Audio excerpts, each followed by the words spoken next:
Hello বন্ধুরা, Shweta village food cooking চ্যানেলে আপনাদের সবাইকে আবারও স্বাগত। আশা করি আপনারা সবাই খুব ভালো আছেন এবং সুস্থ আছেন। তো আজকে আমি একটা রেসিপি নিয়ে হাজির হয়ে গেছি। খুবই সামান্য তেলে বেগুন ভাজা কিন্তু আজকে আমি বানাবো। তো আপনারা যারা বেগুন ভাজা খেতে পছন্দ করেন কিন্তু তেল ছাড়া পছন্দ করেন, মানে তেল পছন্দ করেন না, তাদের জন্যই কিন্তু আজকের এই রেসিপিটি। খুব সহজেই কিন্তু হয়ে যায় আর খেতেও কিন্তু বেশ ভালো লাগে। আর বেগুন ভাজাটা কিন্তু খুব মুচমুচেও হয়। চলুন তাহলে এই মুচমুচে বেগুন ভাজাটা বানিয়ে ফেলি। তার জন্য এরকম বড় একটা বেগুন নিয়ে নিয়েছিলাম। বেগুনটা কচি হলেই কিন্তু খুব ভালো হয়। আর কয়েকটা পিস এরকম ছোটো ছোটো করে কেটে নিয়েছি। আর একটু ভালো করে জলে ডুবিয়ে রেখেছি আর নুন দিয়েও ডুবিয়ে রেখেছি। এইরকম নুন দিয়ে ডুবিয়ে আমি আধা ঘন্টা মতন রেখে দেবো। আপনারা যারা তেল দিয়ে বেগুনটা ভাজা করেন এবং খেতে ভালোবাসেন তারা কিন্তু এইরকমভাবে বেগুনটা ভাজা করবেন, নুন দিয়ে জলে ডুবিয়ে রেখে দেবেন। তাহলে কিন্তু বেগুনে তেলটা একটু কম লাগবে। তো আধ ঘন্টা পর আমি সমস্ত বেগুনগুলোকে জল থেকে তুলে নিচ্ছি। এবার একটা থালাতে নিয়ে নেব সমস্ত বেগুনগুলোকে। আর এখানে আমি 3 চামচ পরিমাণে বেসন দিয়ে দিচ্ছি। আর দিয়ে দেবো 2 চামচ পরিমাণে কর্নফ্লাওয়ার। এটা দিলে কিন্তু বেগুনটা খুব মুচমুচে হবে, এতে বেগুন ভাজাটা খেতে বেশ ভালো লাগবে। আর দিয়ে দেবো স্বাদ মতন লবণ। আর এখন দিয়ে দিচ্ছি লঙ্কার গুঁড়ো। আপনারা যেমন ঝাল পছন্দ করবেন তেমনই কিন্তু দিয়ে দেবেন। আর এখন দিয়ে দেবো হলুদ গুঁড়ো। সব কিছুই কিন্তু আমি হাফ চামচের একটু কম করে দিয়েছি। দিয়ে খুব ভালো করে কিন্তু মাখিয়ে দিতে হবে। যেহেতু লবণ রয়েছে তাই কিছুক্ষণের মধ্যে একটু জল জল কেটে যাবে, যার ফলে কী হবে বেগুনগুলোর গায়ে খুব ভালোভাবে এই মশলাগুলো কিন্তু সবাই মিশে যাবে। এইভাবে বেগুনের গায়ে সমস্ত মশলাটা আমি মাখিয়ে 15 থেকে 20 মিনিট মতন রেখে দিচ্ছি।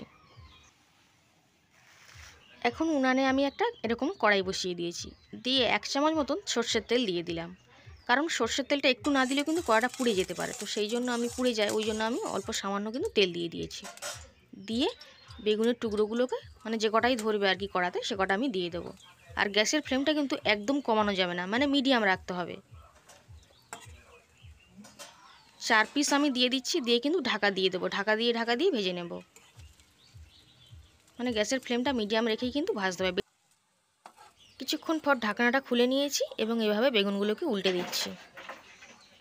সবগুলোকে উল্টে দেবো, দিয়ে কিন্তু আবারও ঢাকা দিয়ে দেবো। তো আবারও ঢাকা দিয়ে দিয়েছিলাম। এভাবে ঢাকা দিয়ে ভেজে নিয়েছি। এগুলো ভাজতে কিন্তু বেশি সময়ের প্রয়োজন পড়বে না। এভাবে উল্টে পাল্টে ভেজে নেব। দেখুন কত সুন্দর কালারও এসেছে আর কত অল্প তেলেই কিন্তু ভাজা হয়ে যাচ্ছে। আপনারাও কিন্তু যদি বেগুন ভাজা পছন্দ করেন এবং তেল ছাড়া পছন্দ করেন তাহলে এরকমভাবে কিন্তু বেগুনটা ভেজে নিতে পারেন, খেতে বেশ ভালো লাগে। দেখুন বেগুনটা কত সুন্দর সেদ্ধও হয়ে গেছে। এখন আমি তুলে নিচ্ছি কড়াই থেকে। আবারও কড়াইটা একটু পরিষ্কার করে নিয়েছি এবং ওখানে ফের আবার 1 চামচ মতন সরষের তেল দিয়ে দিচ্ছি। দিয়ে একটু নাড়াচাড়া করে বাকি বেগুন 3টে দিয়ে দিচ্ছি। দিয়ে এদেরকেও এরকমভাবে কিন্তু ঢাকা দিয়ে দেবো।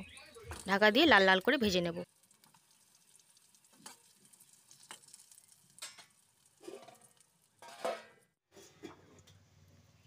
কিছুক্ষণের মধ্যেই ঢাকনাটা আমি খুলে নিয়েছি এবং উল্টে দিচ্ছি। এইভাবে কিন্তু একটু খেয়াল রেখে উল্টে পাল্টে দিতে হবে, তা নাহলে কিন্তু একটা সাইড বেশি পুড়ে যাবে। পুড়ে গেলে ওটা দেখতে ভালো লাগবে না। তো আবারও ঢাকনাটা খুলে নিয়ে ফের উল্টে দিয়েছিলাম। এভাবে ঢাকনাটা দিয়ে দিতে হবে এবং উল্টে পাল্টে নাড়াচাড়া করে লাল লাল করে ভেজে নিতে হবে। কত সুন্দর বেগুনটা আস্তে আস্তে সেদ্ধও হয়ে যাবে। তো এবার দেখুন বেগুনটা প্রায় ভাজা হয়েই গেছে।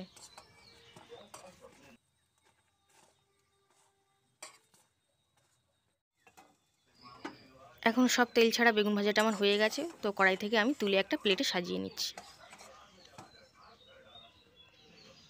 সব বেগুনগুলোকে আমি এরকম একটা প্লেটে সাজিয়ে নিয়েছি। দেখতেও কতটা সুন্দর লাগছে দেখুন, আর খেতেও তো বেশ ভালো লাগে। ডাল দিয়ে তো বেশি ভালো লাগবে।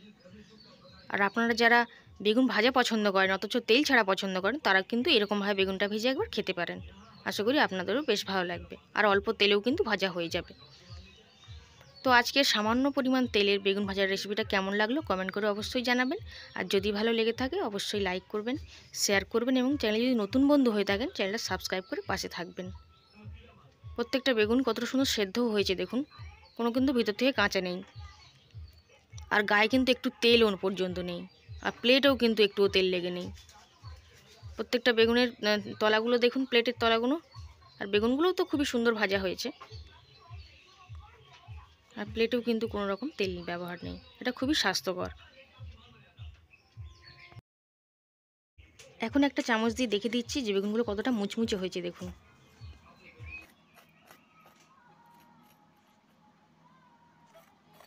আজকে তেল ছাড়া বেগুন ভাজা রেসিপিটা শেষ পর্যন্ত দেখার জন্য আপনাদের সকলকে অসংখ্য ধন্যবাদ। আবার হাজির হয়ে যাবো অন্য কোনো রেসিপি। ততক্ষণ আপনারা সবাই খুব ভালো থাকবেন এবং সুস্থ থাকবেন।